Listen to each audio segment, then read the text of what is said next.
The wind moves through the narrow stone corridors like a whisper from the dead, a whisper that carries secrets never meant to be heard. The guards shift in the shadows. Their boots scrape against the damp floor. Every sound echoes like the ticking of a clock counting down to an end no one will see.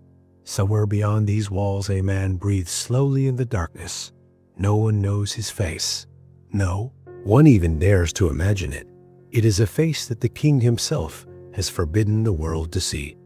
Because that face carries a truth that could topple a crown. It is France, the late 17th century, the age of kings.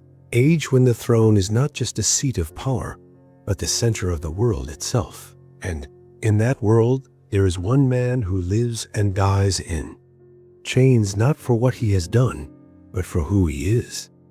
The air inside the prison is thick with the scent of mold and sea salt rats. Move along the wet stones above the heavy iron door.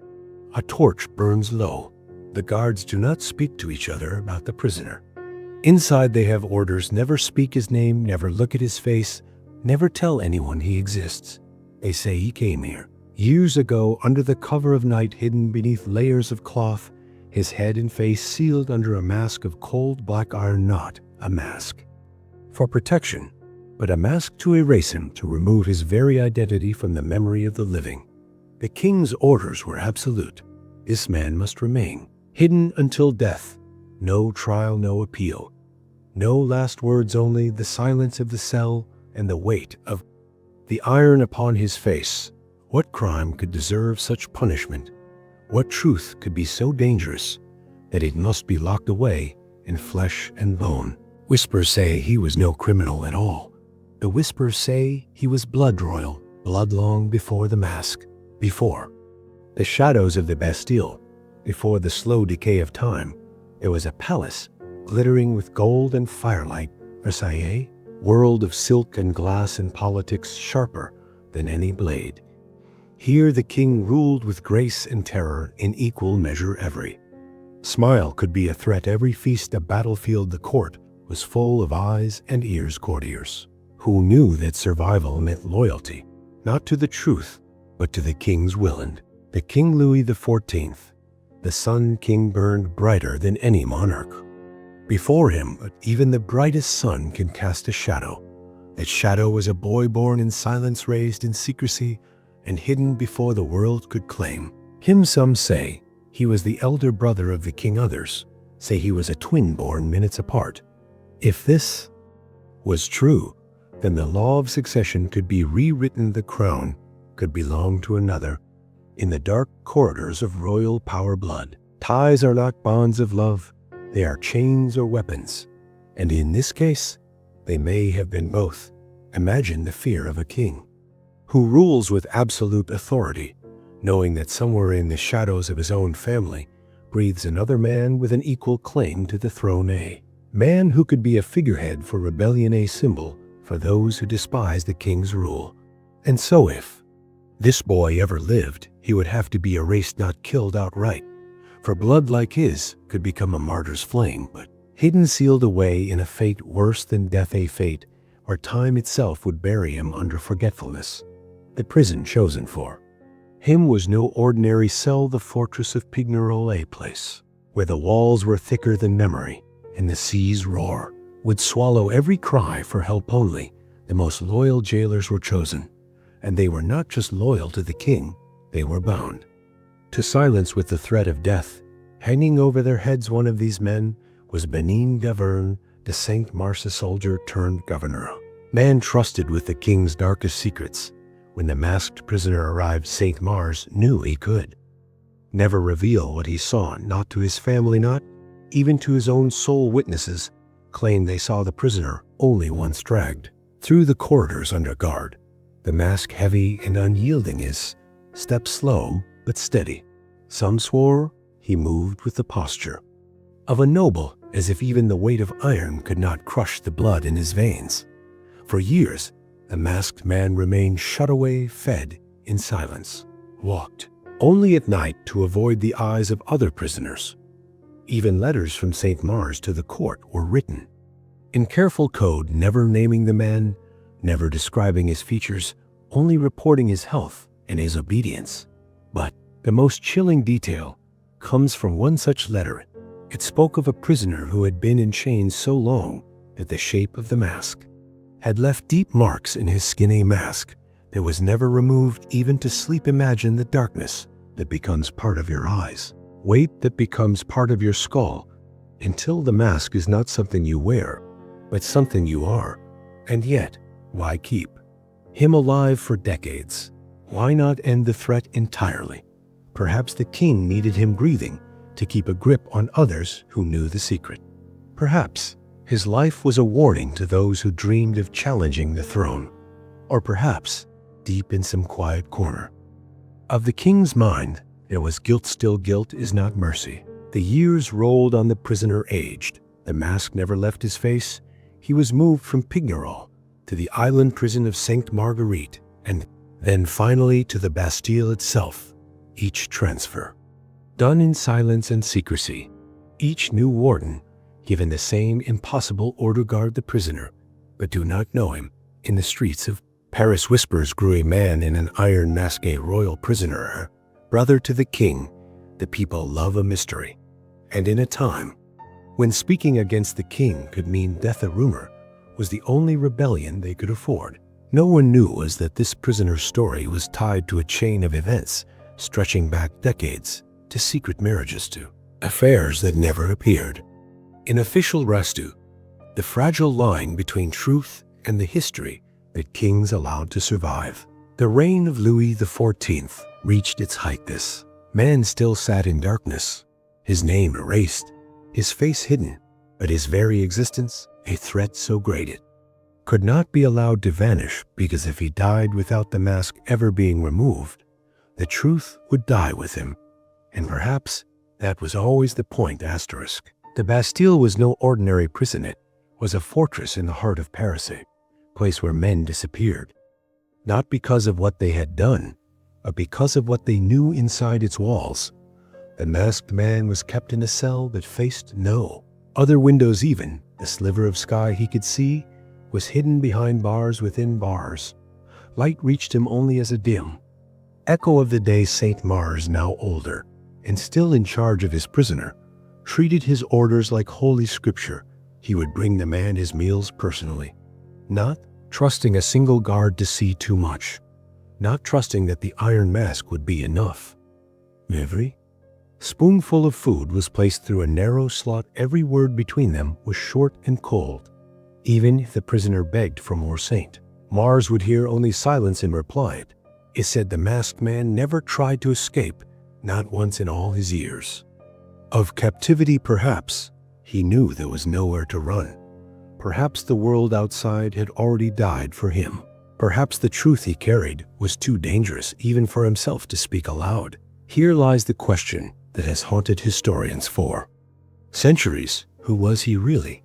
There are letters, hidden documents, pieces of testimony that hint at answers, but never give them fully. Some claim he was the illegitimate child of Queen Anne of Austria and the Duke of Buckingham, a scandal that would have destroyed the monarchy if proven. Others swear he was the twin brother of Louis XIV to prevent a war of succession. And there are those who whisper he was not royal at all, but a high-ranking officer who knew secrets of state too dangerous to share. Whichever truth you choose, one thing is certain: the king's fear was real, because fear like that builds walls thicker than stone and locks heavier than iron. The people outside the Bastille could only imagine what this prisoner endured: the endless winters in a cold, damp cell, the sound of celebration in Paris drifting faintly through the walls while he lay in darkness, seasons changing without him ever feeling the sun, and always the mask pressing against his skin, turning breath into a struggle and sleep into a nightmare. One guard, who later spoke in whispers, claimed the mask was not entirely iron, that some days it was black velvet lined with metal, a strange detail that suggests the prisoner may have been moved in public without anyone knowing, covered, silent, invisible. And this gives rise to one of the most disturbing possibilities, that the prisoner was sometimes walked among the very people who might have recognized him, that His life was a cruel game in which he could smell bread, baking in the market, hear children laughing in the streets, and yet remain a ghost before their eyes by the early 1700s. The prisoner was an old man, his back bent, his body weakened from decades of confinement. St. Mars, now serving as governor of the Bastille, had grown attached to him in some strange, unspoken way. They were bound together by the weight of a secret neither could speak. Some nights the governor would stand outside the cell door, listening to the faint cough inside, knowing that, when the coughing stopped, the king's secret would die with it. On November the 19th, 1703, the coughing stopped. The prisoner died quietly in his bed. No priest was summoned in public view. No family was called. The body was buried under a false name in the cemetery of St. Paul Parish. The records list him as Marchioli, a name belonging to no one of importance, a name that erases him completely. But even in death, the king's orders were followed. Every scrap of clothing the man owned was burned, every piece of furniture in his cell destroyed. Anything that could have carried his handwriting or a mark of identity was obliterated. King's secret was now a void, nothing left but a whisper. And yet the whisper did not die, because Paris loves a story. This was a story too strange to stay buried within weeks. The city's cafes and salons were filled with murmurs of the man in the iron mask. Playwrights, poets, and eventually novelists like Voltaire would keep the tale alive, changing details, adding theories, keeping the mystery sharp like a blade just under the surface of history. Fact that the official records were so carefully cleansed only made the story more believable. For why destroy so much if there was nothing to hide? Why spend decades guarding one man so fiercely if he was of no consequence? And then, the archives of the Bastille years later, a discovery was made. A slip of paper, a note written in hurried script. The ink faded. It read only a few cryptic words about a prisoner of great importance, a man who could shake the kingdom if his name were spoken aloud. The note was unsigned, its meaning uncertain, but it was enough to breathe life into the legend again. Historians today still search for the truth. Some believe the answer lies in the missing letters of Louis XIV. Others think it hides in Vatican archives, locked away by a church that knew too much. And there are even those who suspect the truth was passed down quietly through generations of French nobility. A secret so dangerous even now that it remains unspoken is undeniable is that the man in the iron mask was real. He lived, he suffered, and he died behind the walls of the Bastille, erased from history by the will of a king. A human life turned into a shadow because of fear. But there is one more twist in this story, one last disturbing thread, and it begins with the night of his death. Witnesses swore that the cell next to his, empty for years, was suddenly sealed that night as well. The guards told no one why. Some believe it was to keep the sound of his final breath from reaching other prisoners. Others say it was because the king had sent something else to be hidden away with him, something that should never have been found. Some say it was a chest heavy, carried by two men and locked with 3 clasps. It was brought into the cell just before midnight and removed again before dawn. No one knew what it contained, but those who saw it whispered that the chest left the cell lighter than when it entered.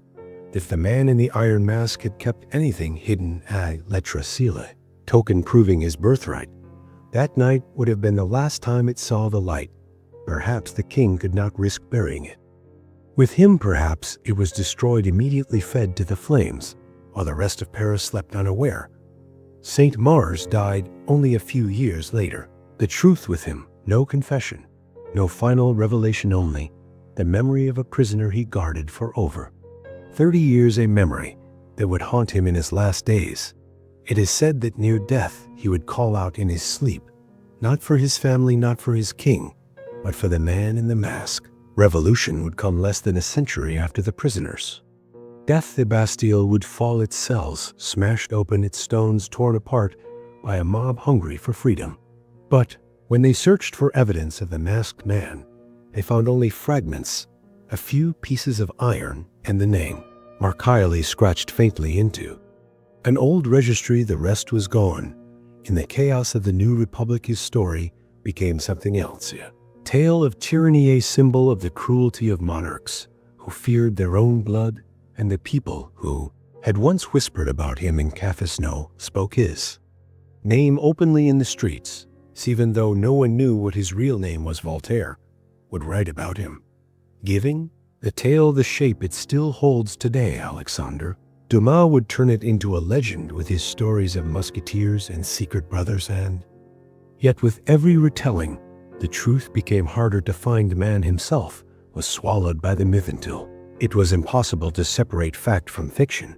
But there is one detail that refuses to fade. Every credible account agrees that the prisoner was treated with respect, not kindness exactly, but a strange formal courtesy. His clothes, though plain, were clean. His food was not the gruel given to common prisoners.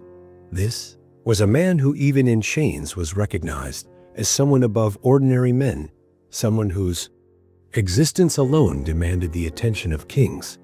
And that is why the mystery endures, because if the mask hid nothing, there would have been no need for such careful preservation of dignity, no need for decades of silence, no need for the complete erasure of his life from official memory. Today, theories still collide in the shadows of history. Perhaps he was the elder twin. Perhaps he was a father's shame. Perhaps he was the king's most dangerous political rival in disguise. Or perhaps he was all of these things in different whispers told by those who dared not speak too loudly. What we know for certain is that the mask was never removed in public view. No portrait exists. No description survives. Beyond a handful of vague phrases, we do not even know the sound of his name spoken aloud, and yet his silence has spoken louder than many who ruled in his time. Weight of that iron has lasted centuries, has become a reminder of what fear can make powerful men do. A reminder that the greatest threat to a throne may not be an army at its gates, but a single life in a locked room. And it forces us to ask how many other truths have been buried in darkness, simply because they threatened the wrong man at the wrong time. When you walk the streets of Paris today, you can stand where the Bastille once stood. There is no fortress now, only the hum of traffic, chatter of cave sand. Yet, if you listen, if you stand very still, you might hear it, the faint echo of footsteps pacing in a cell, the slow rasp of breath behind a mask, and the whisper of a man who once could have changed the history of France if only he had been allowed to speak. Man in the Iron Mask has no grave you can visit, no statue, no memorial, only a story that refuses to die, because in the end it is not just the tale of a prisoner. It is the tale of what happens when truth itself becomes the enemy of power. Perhaps that is why we are still haunted by him, because somewhere deep inside we know that history is still full of locked rooms, and that there are still masks we are never meant to see behind. Thank you for watching and walking through the shadows of this story with me. If you wish to uncover more histories that were never meant to be told, stay close.